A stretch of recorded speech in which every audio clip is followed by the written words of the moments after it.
Assalamualaikum warahmatullahi wabarakatuh, Bapak-bapak dan ibu-ibu serta dosen pengampu. Pada kesempatan kali ini izinkan saya untuk memberikan pendapat terkait pertanyaan pemantik diskusi sesi 5.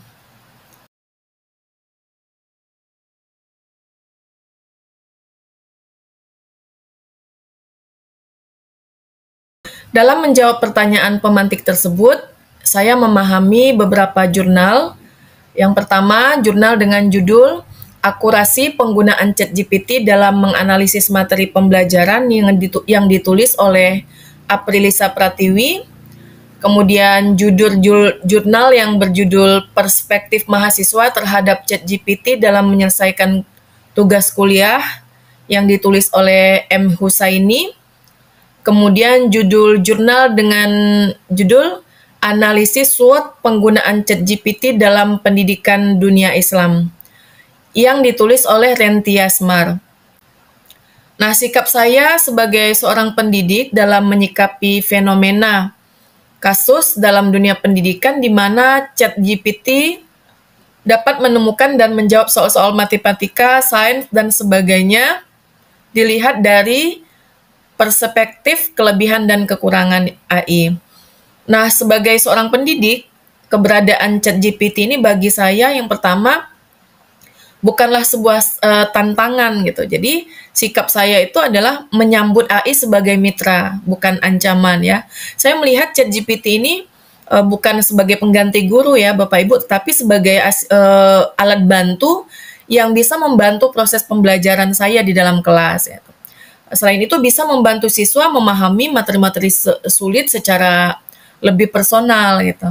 Nah, juga membantu saya sebagai guru dalam membuat soal, kemudian membuat rubrik penilaian, atau membantu saya dalam proses penyusunan rencana pembelajaran. Nah, bagi saya ChatGPT ini merupakan sebuah peluang ya, bukan sebuah ancaman. Kemudian sebagai seorang pendidik yang saya lakukan adalah menguatkan kemampuan berpikir kritis dan literasi digital gitu. Karena ChatGPT ini bisa memberikan jawaban yang cepat ya. Saya justru ingin menekankan kemampuan berpikir kritis, kemudian informasi yang ada itu bisa dinikmati oleh semua orang, termasuk siswa saya di dalam kelas gitu. Nah, yang saya harus ajarkan ke siswa saya adalah untuk tidak hanya menerima jawaban dari AI ini, ChatGPT, tapi juga menelaah dan mengkritisinya gitu. Nah, sehingga saya beranggapan bahwa ini adalah kesempatan emas untuk membentuk siswa yang melek terhadap teknologi ya, dengan bertanggung jawab seperti itu. Kemudian apa yang lagi yang saya lakukan sebagai seorang pendidik? Saya menyusun strategi pembelajaran yang adaptif ya. Saya akan menyesuaikan strategi pembelajaran saya ini dengan bantuan ChatGPT ya. Sehingga keberadaan ChatGPT ini mendorong pengguna saya sebagai pengguna untuk mengeksplorasi ide. Tapi bukan akhir ya, sebagai eksplorasi ide saja, tapi bukan jawaban akhir gitu. Nah, selain itu, bagaimana saya menanggapi kondisi ini? Sebagai seorang pendidik, saya juga menekankan etika dan tanggung jawab dalam penggunaan AI, baik terhadap diri saya maupun terhadap siswa saya, seperti itu.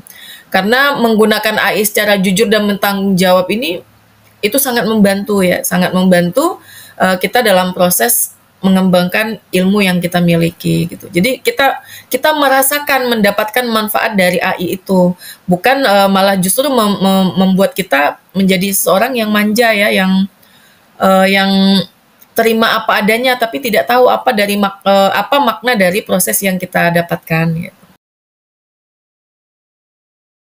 Apa pengalaman saya yang paling berharga dalam penggunaan AI ini ya?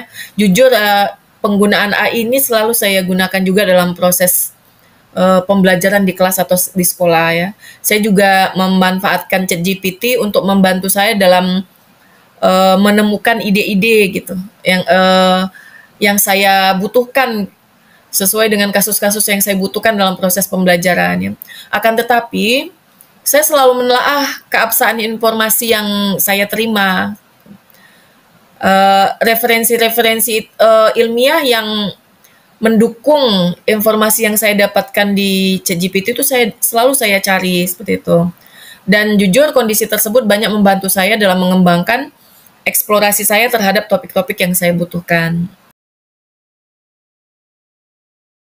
Pendapat saya dari video dengan judul A Day Made of Glass 2, video ini memberikan gambaran yang sangat inspiratif ya mengenai bagaimana teknologi berbasis kaca pintar dapat terintegrasi dalam kehidupan manusia di masa depan ya.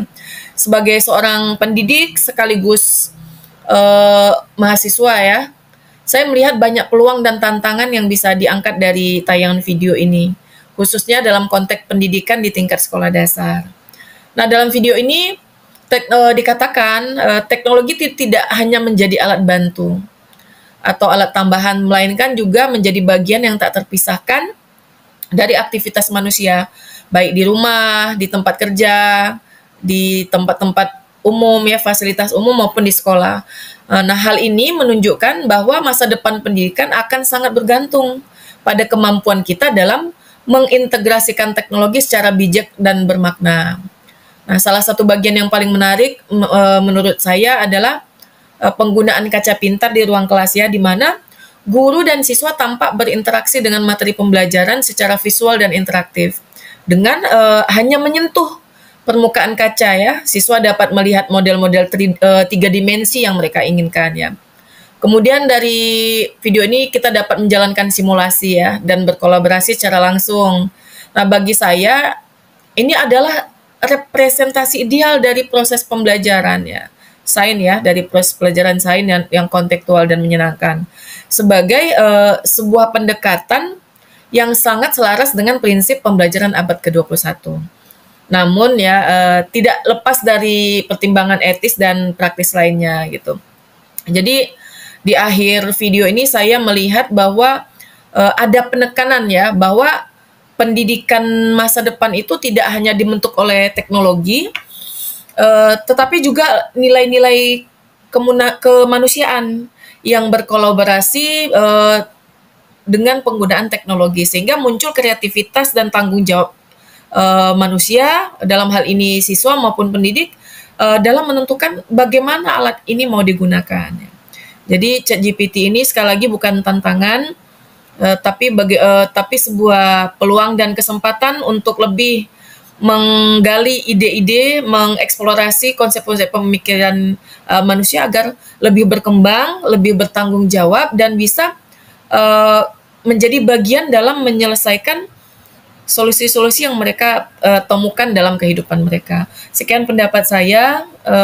Terima kasih. Assalamualaikum warahmatullahi wabarakatuh.